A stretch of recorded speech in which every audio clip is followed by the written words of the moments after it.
All right, good morning. I hope everybody's doing well.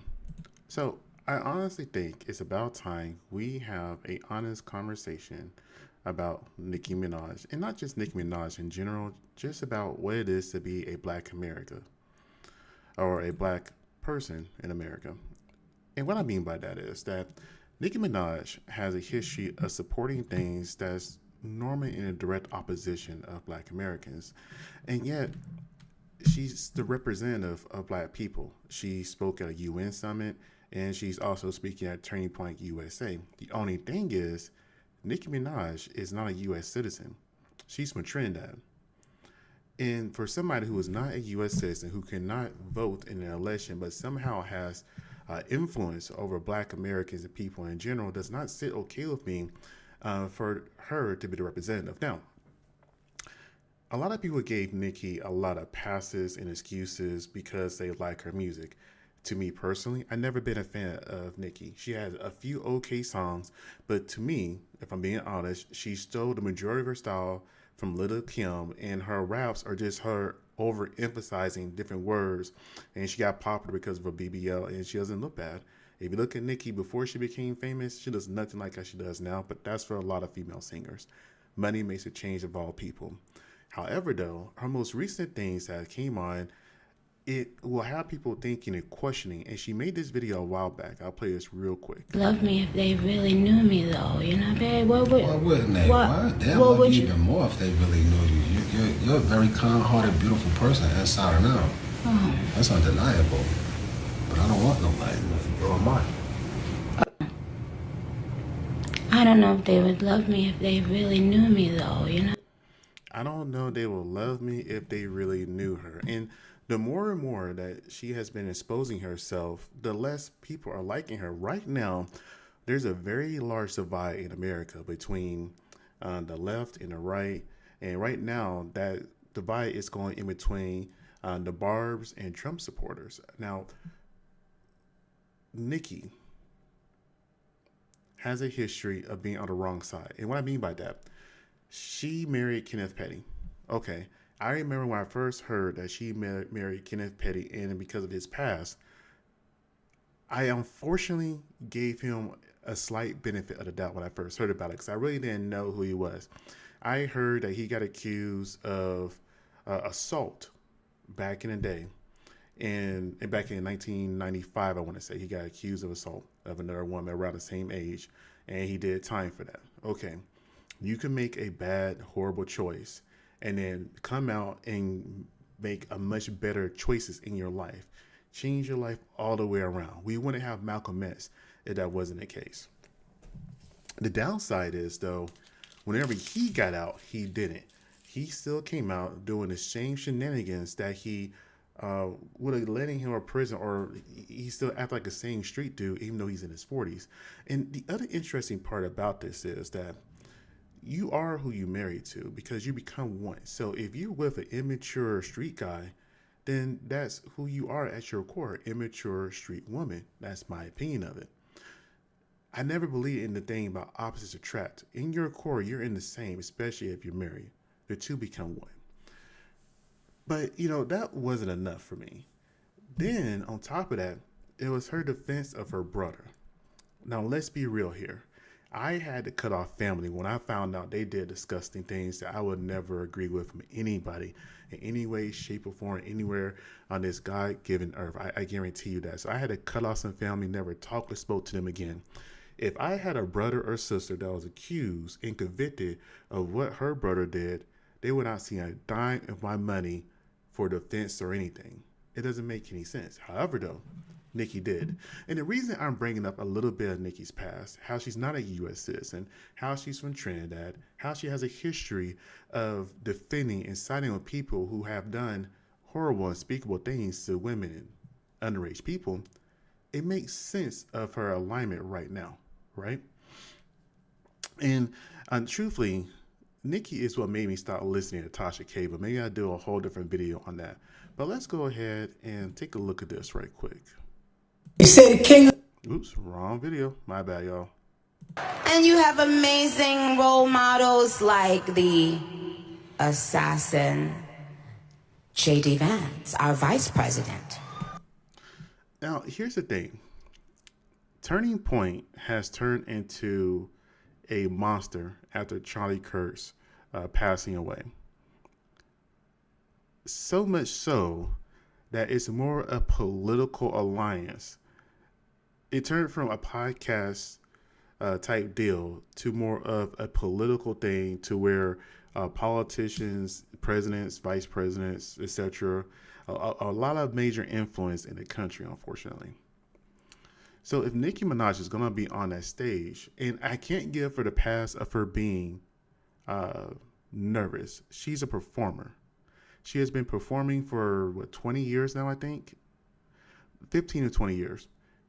She's used to being on a stage. She used to being in a public eye. She's used to giving speeches. This right here is why people say Nicki has a drug problem or is inebriated a lot of the time. It's because she cannot form a coherent sentence, even when it matters the most. I'm pretty sure she got paid a pretty penny beyond here. I know he won't find out right now. He probably won't find out until Trump is out of office. But her out here, and granted, I don't care about Erica Kirk. I don't care about the Kirks at all. Not my people, not my business for the most part. But what I will say is, if a woman who just lost her husband due to unjust means, you're a guest on there, and you're talking about the vice president. Granted, I don't care about J.D. Vance, but you talk about the vice president and say, hey, the assassin, maybe she meant assistant, but he's not the assistant president. I don't know where she was going with that. It's an embarrassment. And yet a lot of people still don't know she is not Black American. Trinidad has a lot of problems, right? She should not be on our stages talking to people who have influence of our country and other countries. She needs to be bringing attention to her own people in Trinidad and leave U.S. politics alone completely. That's just my opinion. And when I say that,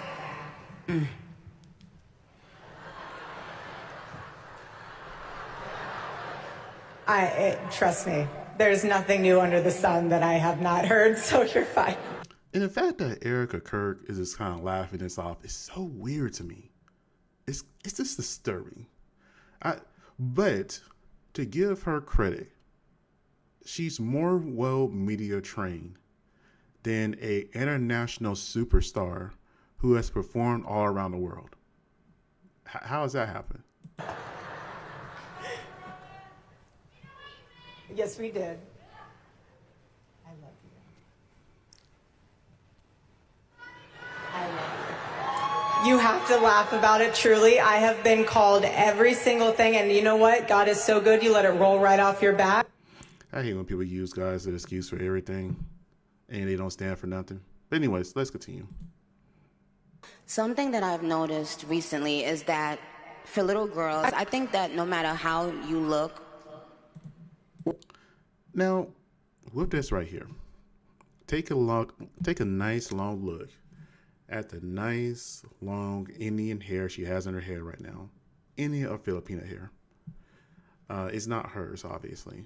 And then, I know this video quality is pretty bad. She has blue contacts in, and she's going to talk about little girl's beauty. Let's continue. We should be trying to instill into them to be proud of how they look. Recently, it's just so interesting to me, a woman who has had multiple surgeries, fake hair, fake eyes, talk about comfortability and looks. in the media, it's almost been like a push to,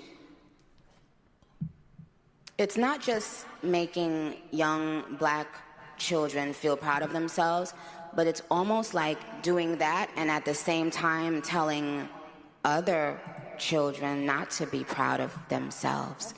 And I don't want any child feeling that way. And let's just pause right here, right? I will never trust a woman with blonde hair. I will never trust a woman with blonde hair. Let me rephrase that. I will never trust a Black woman with blonde hair.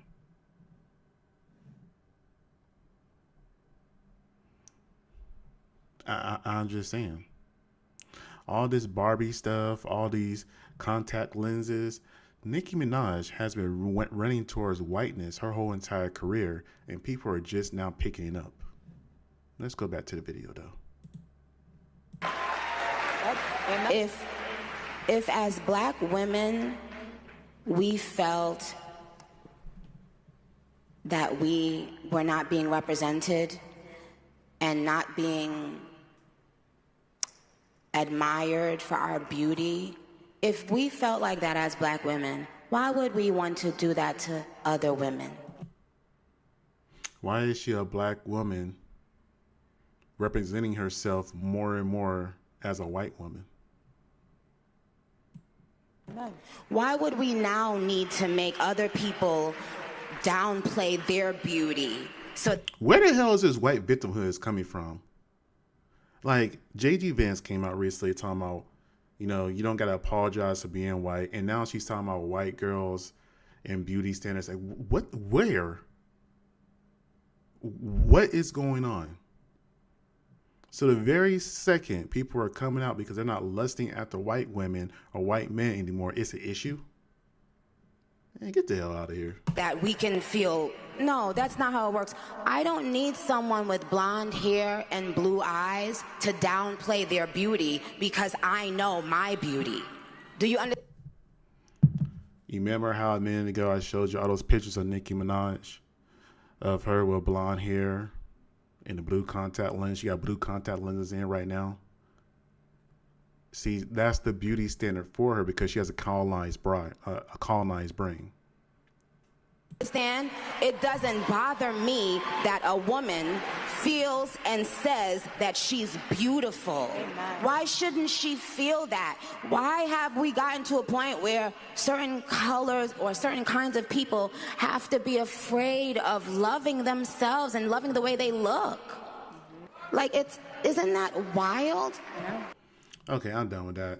That whole entire Turning Point interview, I didn't watch the whole entire thing. It was very hard to watch. And they found somebody who was popular in Black American culture, a woman who stole, like I guess said again, from Little Kim, and raps very mediocrely and had a very high push, that has a colonized brain and taken advantage of it. There's a reason why whenever you look at MAGA, at least earlier this year, when you looked at MAGA videos, they always play Nicki Minaj songs.